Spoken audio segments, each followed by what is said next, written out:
You're listening to Managing Leadership Anxiety, Yours and Theirs, a podcast offered in partnership with Missio Alliance. Each episode, we discuss internal and relational pressures, how they block effective leadership, and how we can move through them to a greater health. And now your host, Steve Cuss. Friends, hey, I got to do some work for Magnolia last year. Many of you probably know Magnolia because you've gone shopping. But also, if you turn on the TV and you see one of the original house renovation programs, Fixer Upper with Joe and Chip Gaines, just the playfulness and also the amazing work they do there in Waco. Well, not great, surprisingly, Magnolia is a whole thing with all kinds of people, and they have this amazing foundation that does some work under the radar as well as above the radar. And in the course of spending some time there, I got to meet a delightful Renaissance man or Renaissance man, depending on what side of the equator you like to be born in, Justin Rosolino.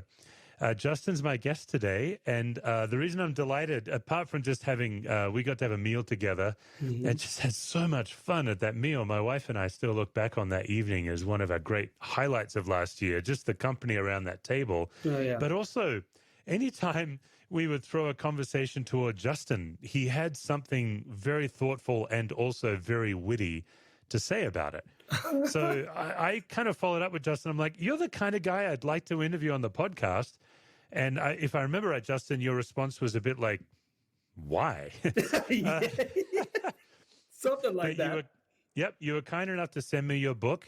Just to give you a little sense of Justin, his book is Idiot, Sojourning Soul. Idiot, Sojourning Soul, Sojourning Soul, I should say. And it's, equal parts irreverent memoir, historical treatment of evangelical Christianity. It weaves themes, his own personal life, a lot of wittiness, but also a treatment of the state of evangelicalism. How do we get here? What are some of the bigger ideas? Justin's also a musician, used to be a professional traveling guitarist. Still, by the way, a wicked guitarist. You can actually Google him on Spotify and listen to some of his music. Many of you know I'm a guitarist. And so as I listen to Justin, I hear Michael Hedges in there. I hear Phil Keaggy, some of my own influences.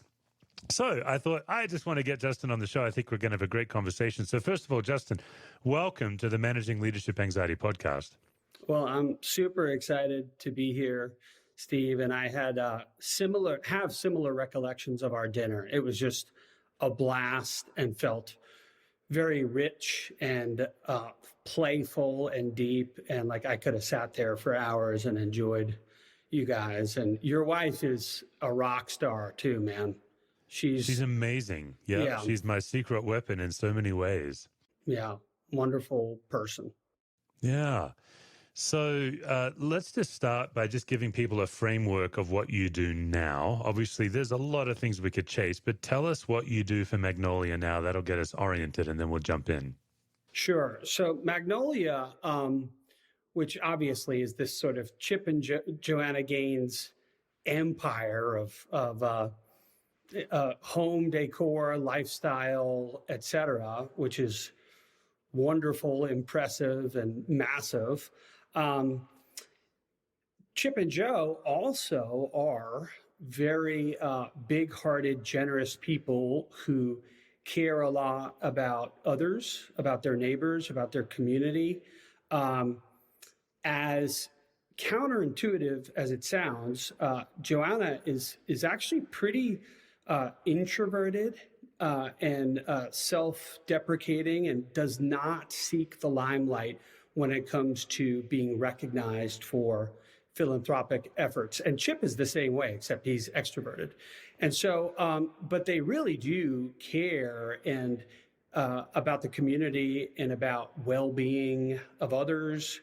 And so essentially their foundation, which we could talk about the foundation, technically speaking, it's almost not a foundation. And when I say that, I mean, there are celebrity foundations that where someone like a Tim Tebow, for instance, has a spectacular foundation and is pretty openly shameless in a great way about leveraging his name, his image, his brand to raise funds to do as wide of an impact in terms of his work, philanthropic work globally, as he can. And it's amazing.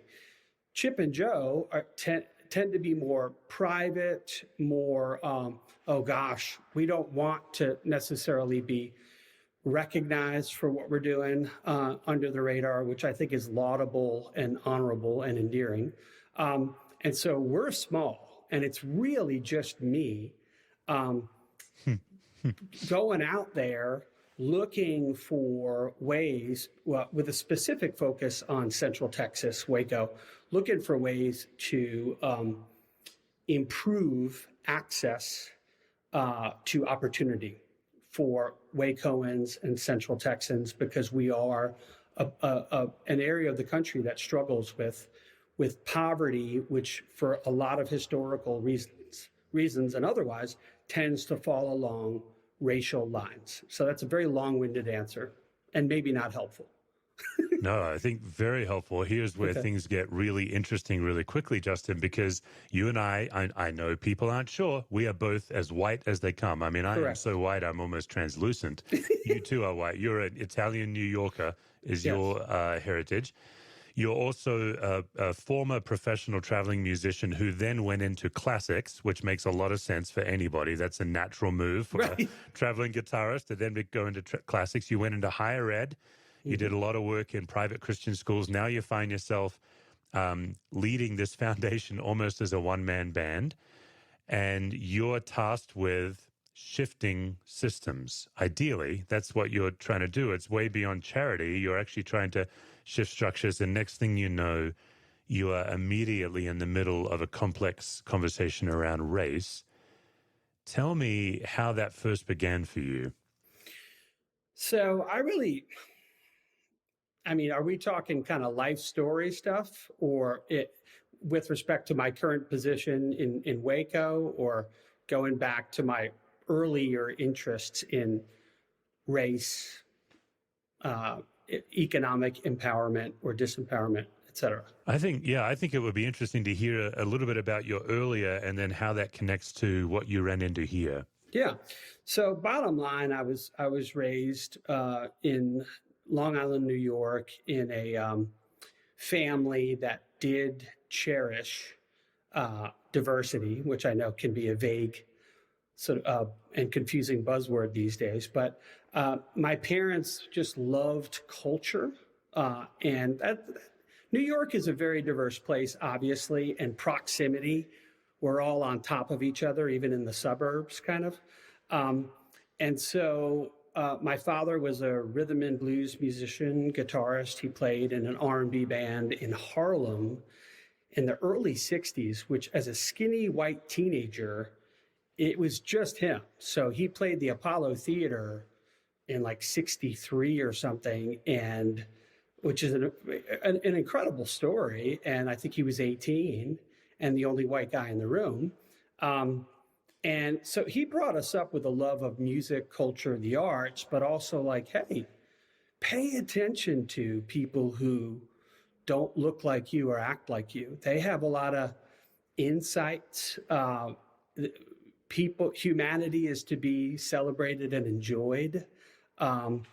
And so I was kind of raised with that kind of sensitivity. And some of the late 70s, it's funny, we're in a period right now where I feel like woke as a term and concept is being derided because it's gotten sort of played out in some contexts. But the 70s, there was a lot of that. I grew up on Sesame Street and the Electric Company and the Muppets, and the kind of like, you never knew what the musical guest was going to be. And it talked, and there were diverse casts, and I found that to be celebratory and exciting and interesting. And so I always had that kind of bent. And really, when I went to college in Virginia, was the first time, and I mean, this is an awkward thing to say, but I noticed a few months into being in college, well, why is it that everyone who works for the dining hall here is Black? And most of the students are white. And I had not experienced that kind of clearly visible default segregation, honestly, and classism that was that obvious to me. Maybe my eyes were just closed to it when I was younger, which is possible. But and so really, as an undergraduate, I started asking a lot of questions and trying to learn more about what we now call race equity issues. And I've maintained that interest ever since. Yeah, Dom Helder Camara, one of the early liberation theologians, he says, when I feed the poor, they call me a saint. When I ask why the poor are hungry, they call me a communist. Right. Why is that? I think, I wasn't just blowing smoke when I said that your work is important and impressive to me. In identifying anxieties and trying to do good, productive work out of that, and hopefully achieve some healing and growth. I think defensiveness, for me anyway, I'm defensive when I feel threatened. Yeah. And so implicit in the question of why are the poor, there can be a sense of accusation. Like, well, let me guess, it's my fault. It's my fault that they're poor because I'm a white guy or whatever, because I participate thoughtlessly in a capitalist system. And we can certainly critique capitalism. That's certainly fair game. But I do think there's a knee-jerk, it sounds like this guy's going to start talking about, equity is a terrifying word. And really, when I use it, I'm talking about equality of opportunity, which, to be honest, we have yet to achieve that in Waco. We have not achieved the kind of good old-fashioned 1950s, 60s American dream equality of opportunity, much of which Martin Luther King was hearkening to, calling forth, addressing in his work. Like, hey, America had the courage to write a check to say, hey, we're going to be the land of opportunity, equality for all, et cetera.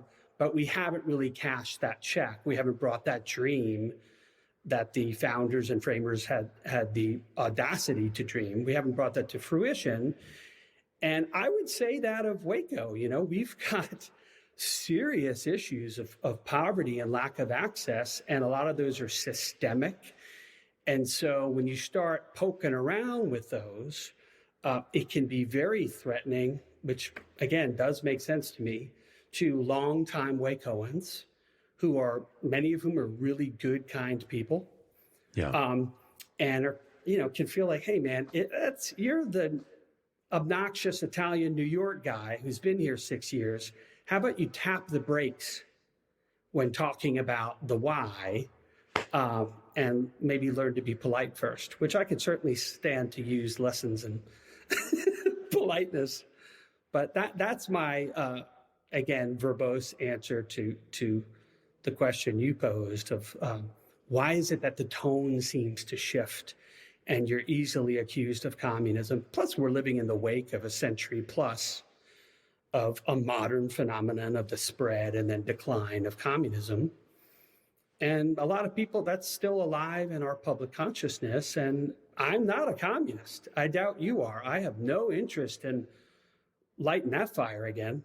Right. Yeah. So. Yeah. It's interesting. When I went through seminary in the mid-90s, my New Testament professor was black. And a great moment. We were a diverse school, but very much majority white. Mm-hmm. And most of our diversity was some kind of international students. And Dr. Alolia looked at us on the first day of class and he said, I tell you what you don't need is another book written by a white guy, which the moment he said it, it's like, wow, that's exactly like all we've really written was Eurocentric theology. And he introduced us to liberation theology, Southern Hemisphere, James Cone. But we went broad. I ended up in Aboriginal theology in my own home country. In fact, one of my favorite interviews on this show was Ann Patel Gray, the first Aboriginal to get a doctorate of theology in Australia. But Dr. Alolia introduced us to the idea of privilege. And that was new to me as a 20-something-year-old. You know, you don't know the water you swim in. There is something intentionally or unintentionally pushing on you, that word. A friend of mine named Brendan, he suggests that we call it a social advantage, that white people have a social advantage, and it's just is. What's your take on that? Yeah, I mean, privilege can be a very healthy or helpful, I should say, term and concept. So there are just certain realities. When I walk into a parking garage at 10 o'clock at night, I experience very little anxiety. Versus, you know, say my 5'5" or 6" wife, who might experience some justifiable sense of anxiety about, man, it's dark, I can be overpowered, misogyny is real, sexual assault is real, etc. So that's an example of a privilege that I can invoke and use thousands of times without noticing. Or not even invoke because you don't even know you have it, kind of idea. Right. Yeah. Right. And so I don't think the concept of white privilege needs to be all-encompassing and exclusionary in the sense that we can't also talk about other kinds of privilege or overlapping privileges. I think some of the work that has been done in intersectionality is helpful in that regard. You can have multiple privileges happening at once. You can have privileges that do sort of shift from time to time. So yes, my dad, I imagine back in 62, 63, felt a degree of lack of privilege, nervously plugging in his guitar on the stage at the Apollo, like, shoot, I'm probably one of the youngest guys in the room. I'm the only white guy in the room. I better not blow this. I'm not familiar with everything that's happening around. He actually neglected to, you're supposed to touch this rock at the Apollo. That's like a kind of a symbolic ritual. Everyone who plays the Apollo touches the rock before you go on stage. He didn't. And awkwardly, apparently, the MC said, hey, man, you're invited here. Come on, you're on stage, touch the rock. So, and I'm sure that was awkward. And however, that's comparatively trivial when you compare that, say, to some of the privilege and privileged systems and patterns that a place like Waco struggles with, where we have a part of town that's historically predominantly Black, hovering around the low 20,000 mark for average median household income of 4. Sometimes that has been like 18, 19,000, sometimes mid-20s, 27. But that is exceptionally low. This is a part of town that didn't have a bank branch for 100 years. That buses don't run past 5 p.m. or before 7 a.m. So if you don't have a car, night school is a challenge 20 minutes away. A night shift is a challenge, et cetera. And it's a food desert. That's a lot of privilege, man. That's a lot of stuff that middle class, working class, white Wacoans who have their own struggles, and life can be hard, period. Right. But might not consciously face or think about not facing hardly ever.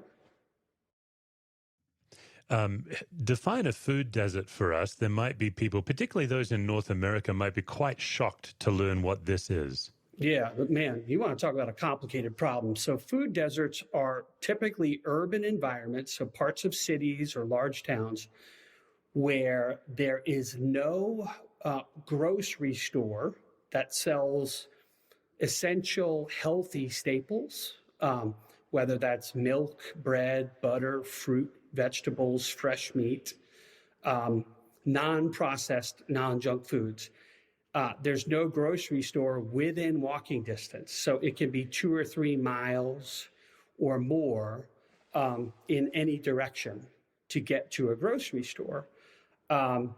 In the defense of the grocery store owners, right, those are for-profit business ventures, especially the mom and pop ones. So it's like, man, I'm just trying to, imagine you're starting up a grocery store. I'm trying to find where the market is, be strategic about location to sell the most goods so I can provide for my family.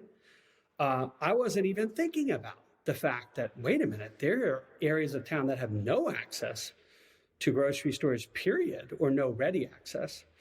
Maybe it's a 45-minute, hour and 15-minute bus ride both ways. That's prohibitive of nutrition, of achieving and maintaining health. And that has all sorts of unfortunate, unintended outcomes. Yeah, so we really are getting into a systemic conversation. Obviously this whole podcast is actually about systems. Yep. And most of our attention is the system inside ourselves and how we infect rooms and are infected. But the larger conversation is every individual forming a group, which becomes a system. And anytime you are doing systemic work, especially with social structures and especially with financial situations, it's long and slow and lots of resistance and it's difficult. Like it feels like, Justin, you work and work and work and work and then make a little bit of progress. So in our church, we came to our city to discover there was no affordable housing and no public transport in our city. And it was probably an 8 to 10 year journey to go from that moment to actually getting something we could point our finger at and say, well, there's some progress. And now we're 14 years in and we're actually seeing a compounding progress in affordable housing. Cool. But that involved a lot of quiet fights and loud fights in our city. What progress are you encouraged by that you see is going on now? Yeah, so I would say it's still slow and steady, but it's a town where we've had several mayors, some of whom predate me being here. I wasn't around, but I know either them or know of them, who had the courage to kind of hold space and convene difficult, awkward conversations with Waco's, for lack of a better term, old guard. And I don't say that to belittle them or disparage them, but any town that's kind of small for generations and where there's kind of an established rhythm to things, a certain number of families who, I know some of those families, and they're kind, generous, big-hearted, but they have tended to kind of dominate local businesses, banking, entrepreneurship, et cetera, for decades. And again, some of that has to do with just the size of the town. And it wasn't, we're not a 5 million person city where there's been businesses popping up on every corner for 50 years. But to sort of move us towards greater possibilities of equity, we've had some mayors who have been courageous in, I would say, listening, patiently convening, patiently holding space. That's really hard. I am not naturally gifted in that way. I'm not. I've learned I'm much better than I was 25 years ago.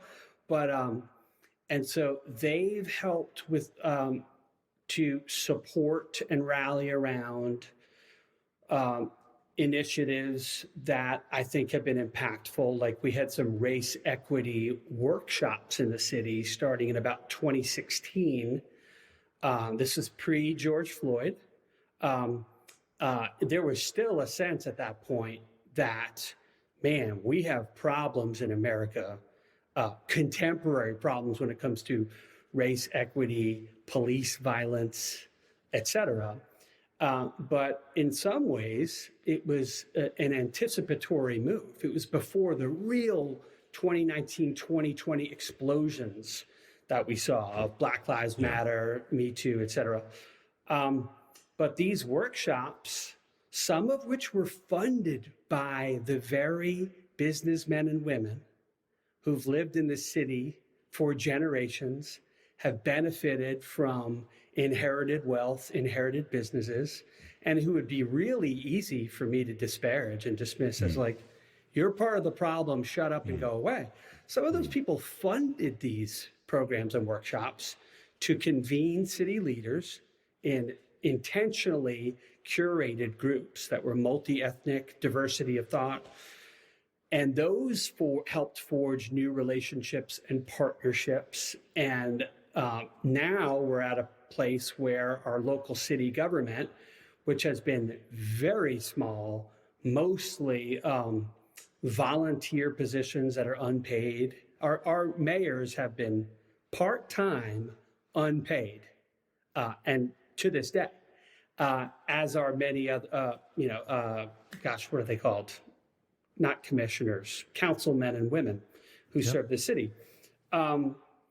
But they've done a lot of great work recently with hiring a team to address more formally our affordable housing crisis, which we have here, and to convene task forces to brainstorm, come up with proposals and strategies and solutions. And some of those are being enacted. I mean, which I can get into the nitty gritty of some of those, but that is just in my 6 years here, I've seen some of those things happening.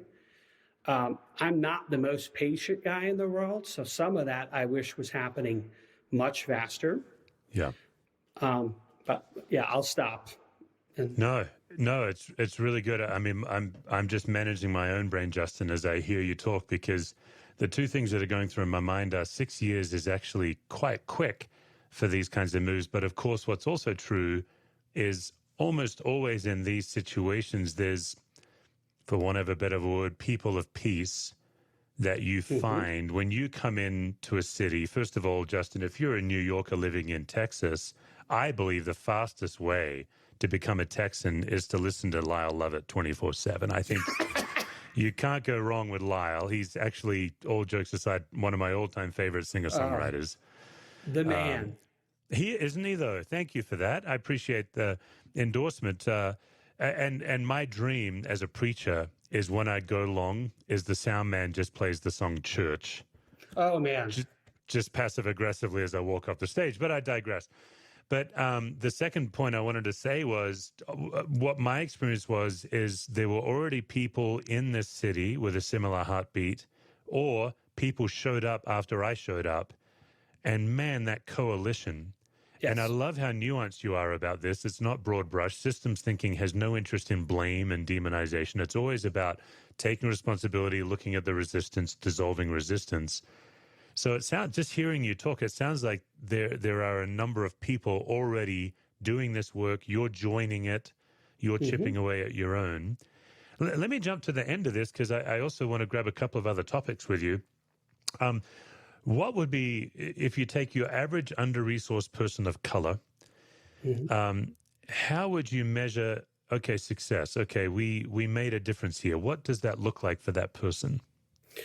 What I would like to see in Waco is our numbers right now are so dire, and this is not a new thing, but the number of kids who are deemed at risk in middle and high school, who don't graduate, who become opportunity youth, they're sometimes called, to put it in polite, comforting terms. Basically, that means people between their mid-teens and early 20s who are neither employed nor in school of any sort, and that we can't track.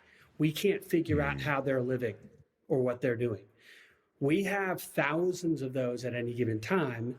I want to see those numbers.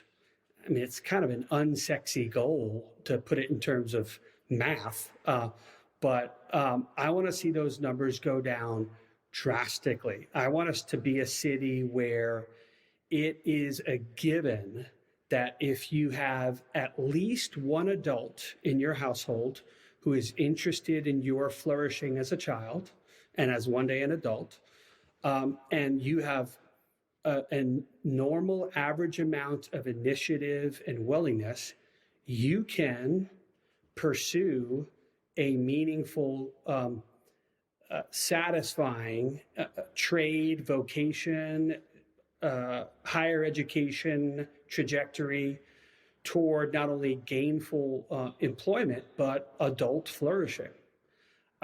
And so that might be vague. I'm just trying to be somewhat realistic, which is hard for me because I'm an idealist for sure.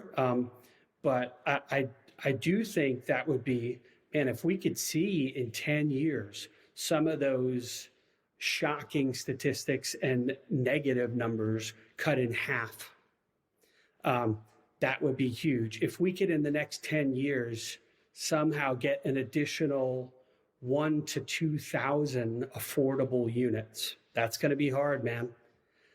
That's going to be, for us, for our size, that's hard. Yeah, for your size town, that's a big number, isn't it? Yeah.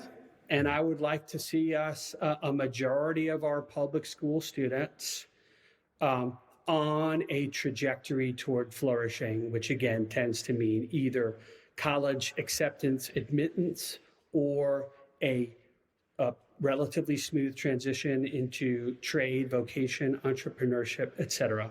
And we're not there.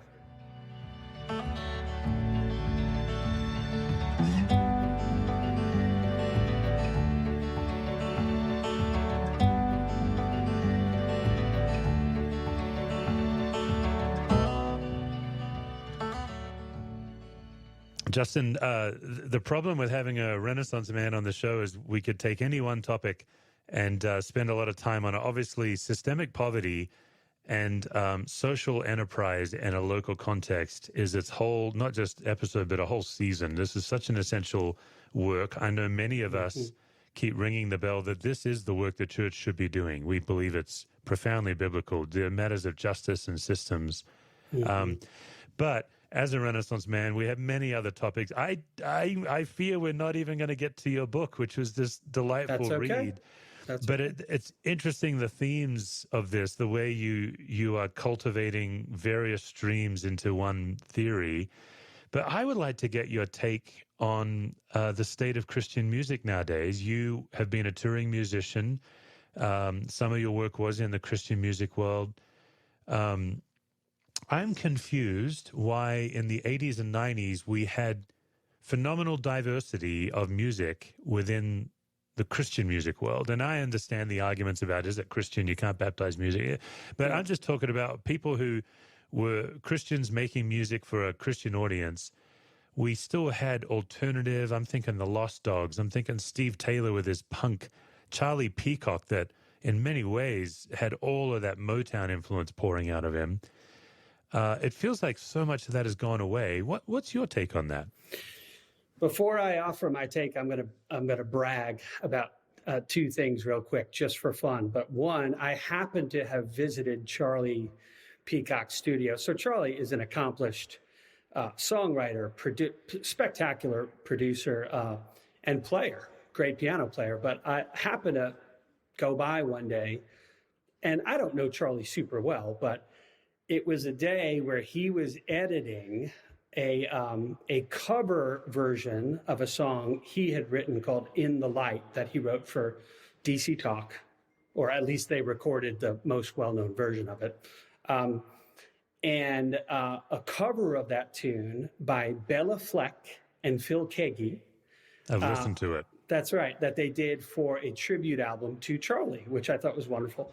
So I want to say that Charlie had 20 to 30 minutes, it might have been closer to 20, continuous, one improvised take live of Bela and Phil covering it masterfully. So we just sat there like, how do you edit this down to 3 to 5 minutes, which I think they ended up doing. They did, yep. You can't put out a record.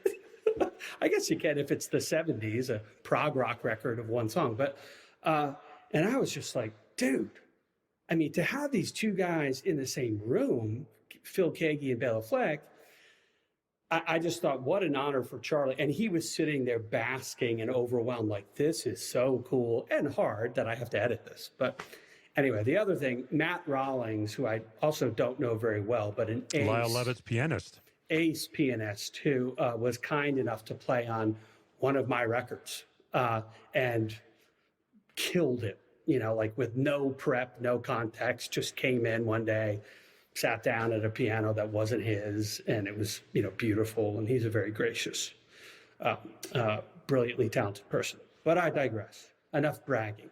Those are two. Well, fun. before you digress, I mean, I think Matt Rawlings, he plays a lot with Lyle Lovett and Mark Knopfler, one of the finest recorded modern pianists, I would say.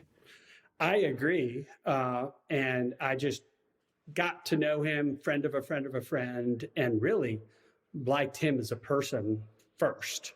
But my first exposure to Lyle Lovett was church. Yes.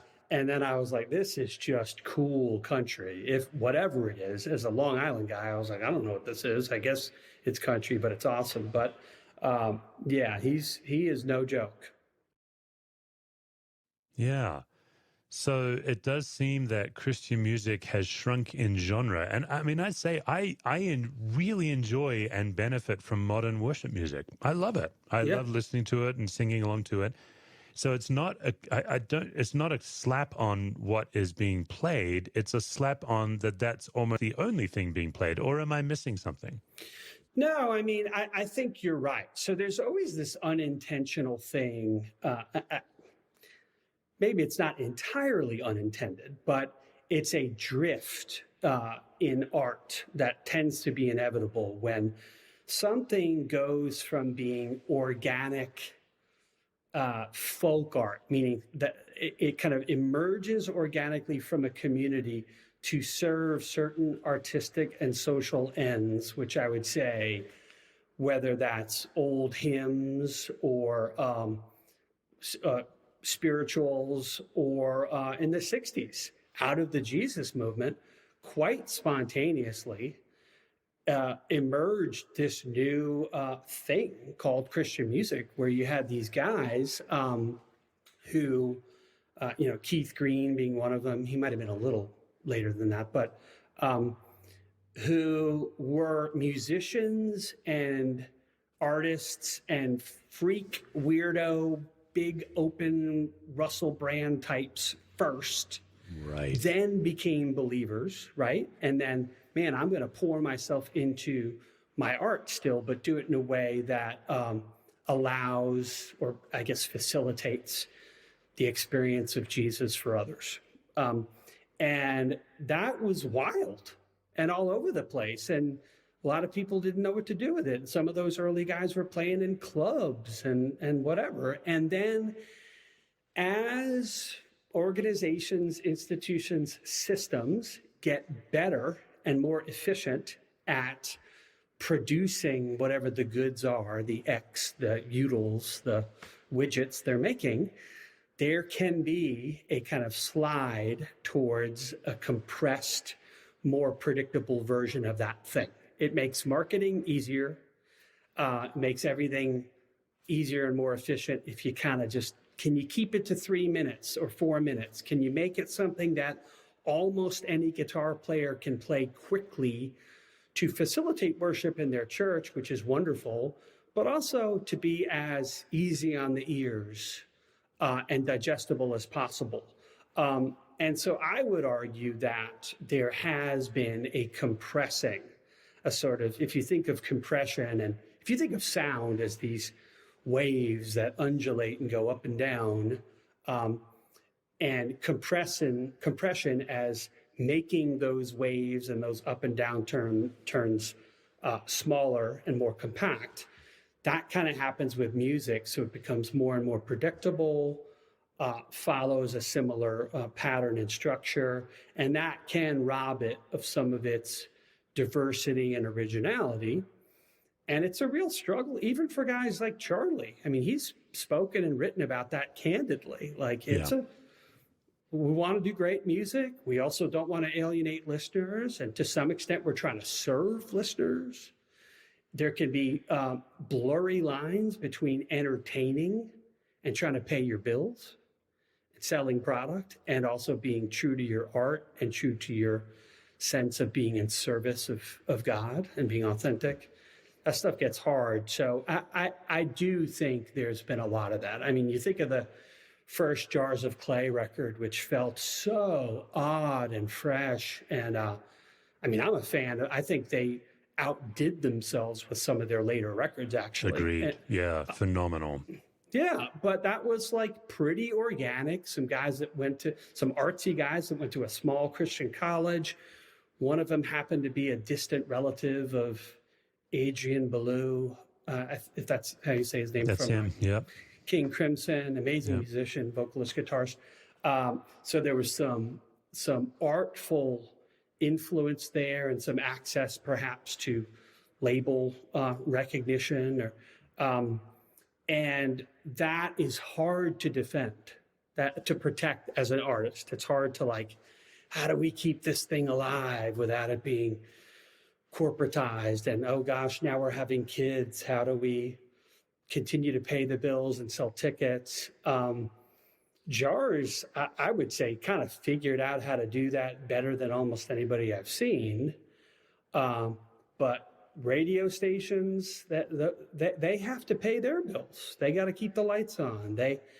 And so maybe it's reflective of the broader culture where you do see, like, I loved hip hop. I was I'm about to say the whitest sentence on this podcast, but as a child of the late 70s and 80s in New York, I bore witness to and participated in the birth of what became known as hip hop.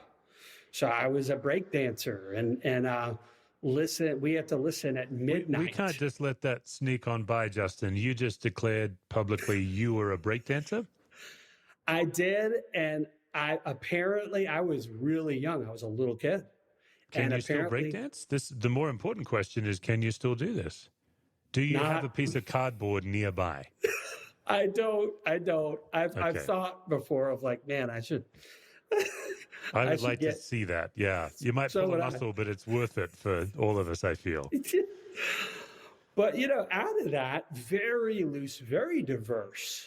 That was, hip hop was diverse. So Cold Crush was a hip hop crew in New York early 80s. They were Hispanic and Black, and some of the earliest graffiti artists were Italian and in New York and so forth. And KRS-One, who's kind of a historian of hip hop and rap, speaks eloquently about this and at length. But there are parallels I see where that was an organic subculture, if you will, that emerged to meet certain social needs. There was a movement away from violent oppositional gang culture in New York towards community celebration, something positive, and that birthed hip hop.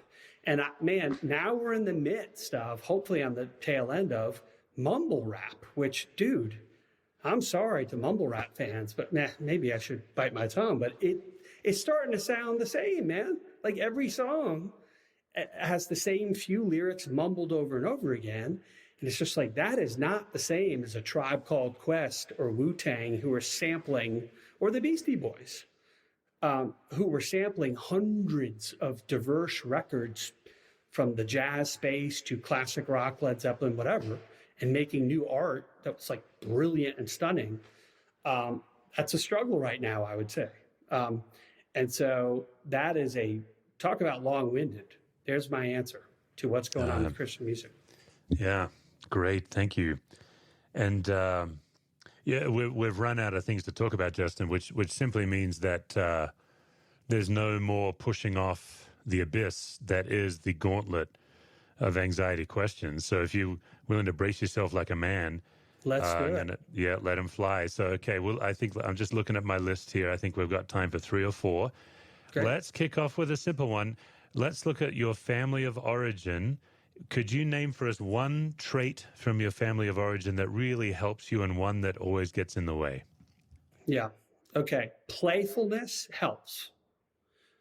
And I am really grateful to my parents, mostly my dad. He is a playful, fun dude. And he always brought that into his relationships with his employees. He ran some restaurants and with his friends. And we try and do that in our family here. We laugh with our kids. I play with my kids and do stupid stuff. My dad also, and he's very open and candid about this, struggles with people pleasing and being liked. And so do I, man. I am right now. I'm fearful that I've overshared about Magnolia and Chip and Jo. And oh gosh, did I say something that was unintentionally disclosed more than I should about their heart for people or philanthropy? Or did I? Not that they're the most gracious, sweet employers ever, but you get my point. I'm a people pleaser, man. Yeah. And when you're trying to deal with systems like you're talking about with affordable housing, where you might be looking at a 5, 10, 15-year run, people pleasing, you're going to have some hard, patient, sober-minded conversations. There's going to have to be some holding space. There's going to have to be some being disliked and be willing to stomach and endure that, et cetera. So yeah, that's a trait that I'm continuing to work on. Okay, thank you. Second question, Jeannie Duck says, in the absence of information, people connect the dots in the most pathological way possible. What goes through your mind when you're anxious but you don't have all the information? This is me trying to be 10 out of 10 vulnerable and honest, is blame. And it wasn't until my late 20s, early 30s that I started to recognize myself as a chronic blamer. There's a huge problem. It's hurting people. It's hurting me, perhaps. It's making me feel anxious. And perhaps I'm taking on the anxiety of others without knowing it. I need a fix. I don't have a lot of information. And by the way, the need for a fix is problematic because sometimes that's just me wanting to feel less anxious in the moment. I know what I'll do. I'll find a scapegoat, a bad guy. Well, if you people in Waco had just been doing this work for the past 70 years, we wouldn't have to be doing it. But, and I've been called on that appropriately and lovingly by some wealthy white Wacoans who are like, hey, man, we love you and appreciate what you're doing and are excited. And sometimes we could stand to have you listen some more. That's really good. Yeah. Justin, I think we all carry an inner critic. It's fascinating that some of your initial critic is outward, but for a lot of us, we also turn on ourselves, that voice that tells us we're no good, in contrast to God's voice. So I wonder if you would be willing to fill in the blank. What if I were at least as blank to myself as God is to me? What comes to mind for you? Patient and or generous. I'm pretty much my harshest critic, or at least that seems to be the case pretty often. And then that makes me feel anxious. And then I, in turn, can spread that. And so if I was as patient and generous towards myself as I am towards my kids, let alone as much as God is towards his kids, including me, that is an absolute game changer. Okay. Some of the work I'm doing now is helping people mind the gap between what they believe about God and what they experience from God. So a lot of people, I believe God loves me, but I don't feel it. I believe God is with me, but I don't see it. I thought I'd be further along in my faith by now. Those would be 3 gaps. Does anything resonate with you where you say, oh, here's my gap right now. I believe this, but I struggle to encounter it? Yeah, I'm a chronic anxiety guy. I mean, I'm a adult child of an alcoholic. So all of that stuff that tends to accompany and in some ways drive that and form personalities of adult children of alcoholics. So I tend to carry and take on way more anxiety than I'm conscious of at any one time, at any given time. It's often not acute. It's not situational. There's a bus about to run over someone. I better push them out of the way. It's a Tuesday at 2 p.m. or whatever, and I feel some anxiety. And so that is something that where I feel like it is a promise and command in the scriptures to not be anxious, to become the type of creature who trusts in God habitually and finds that and experiences that in a way that is pacifying and satisfying and breeds inner content and peace as opposed to anxiety and restlessness. So, yeah. All right, the last question, which is our perennial favorite. When recently have you felt most fully and completely loved? That's a great question. I've had some times with my kids, man, where I waited a long time to get married and have kids because of some of that traumatic background, volatility as a child, addict, childhood, et cetera. And I wanted to do a lot of work on that before I had kids. And I'm by no means fixed or finished or perfect, but I feel like I'm a dad that I can live with now. And I've had moments where my kids will say things like, "I'm so lucky I have you," or just dawning on like, oh, there are kids who don't have dads or don't have dads that play with them or make time and that to me is like, oh my gosh, there was a long time I thought I'd never hear a child say that to me. So that is a wonderful feeling. My guest is Justin Rosolino. His book is Idiot, Sojourning Soul, which is an anagram of his name. It's a pilgrimage book. It's a wide-ranging, entertaining, provocative, philosophical, historical treatment of his own journey, the state of the church, the history of the church. It's a delightful read, but also the reason I asked Justin to come on the show, I wanted my listeners just to hear yet another model of a for-profit company that is investing part of its profits in the good of its own city.